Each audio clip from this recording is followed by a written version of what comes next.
দেশের আনাচে কানাচে ছড়িয়ে থাকা দুর্বৃত্তদের খুঁজে বের করে শাস্তির আওতায় আনতে জনগণের সহযোগিতা চেয়েছেন প্রধানমন্ত্রী শেখ হাসিনা।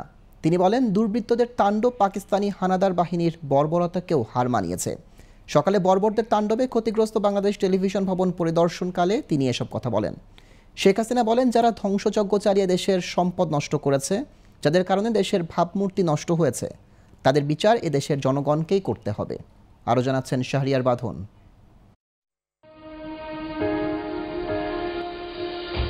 18 জুলাই দুর্বৃত্তদের নাশকতায় ধ্বংসস্তূপে পরিণত হয় রাষ্ট্রায়ত্ত বাংলাদেশ টেলিভিশন ভবন। সকালে নাশকতায় ক্ষতিগ্রস্ত বাংলাদেশ টেলিভিশনের ধ্বংসযজ্ঞ পরিদর্শন করেন প্রধানমন্ত্রী শেখ হাসিনা। এ সময় তিনি বলেন, যারা ধ্বংসযজ্ঞ চালিয়েছে, দেশের সম্পদ নষ্ট করেছে, যাদের কারণে বিশ্ব দরবারে দেশের ভাবমূর্তি নষ্ট হয়েছে, তাদের বিচার এদেশের জনগণকেই করতে হবে। এতদিনে এত কষ্টের ফসল সব শেষ করে দিতে চাচ্ছে, কিন্তু আজকে এসে এই টেলিভিশনে যে ধ্বংসযজ্ঞ আমি দেখলাম, এটা কারোর পক্ষে সহ্য করে না। আজকে সেই সম্মানটা ধুলা মিটিয়ে দিল।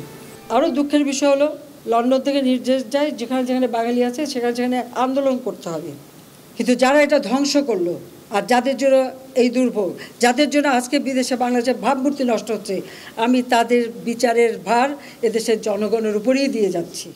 দেশের আনাচে কানাচে ছড়িয়ে থাকা দুর্বৃত্তদের খুঁজে বের করে শাস্তির আওতায় আনতে সবার সহযোগিতা চেয়েছেন সরকার প্রধান। যারা এসবের সাথে জড়িত, সারা বাংলাদেশের আনাচে কানাচে যে যেখানে আছে, তাদের খুঁজে বের করুন, তাদের খুঁজে বের করুন এবং তাদের শাস্তির ব্যবস্থা করার জন্য সহযোগিতা করুন। আমি দেশবাসীর কাছে সেই আহ্বান জানাই।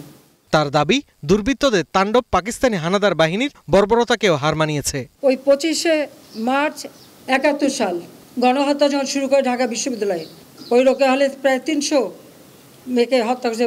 আবার সেই জায়গায় হল ভাঙা, শিক্ষকদের গায়ে হাত তোলা, শিক্ষকদের এমনকি মহিলা শিক্ষকরে তাদেরকেও ছাড়েনি।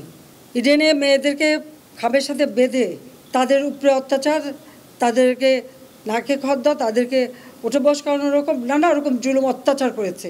শিক্ষার্থীদের রাজাকার বলা হয়নি, বক্তব্যকে বিকৃতি করা হয়েছে উল্লেখ করে প্রধানমন্ত্রী বলেন, তারা নিজেরাই নিজেদের রাজাকার বলে স্লোগান দিয়েছে। আমার একটা কথা নিয়ে তারা কতদিন প্রতিবাদ করলো। কি কথা বলেছিলাম আমি? আমার কথাটাকে বিকৃত করা হয়েছিল।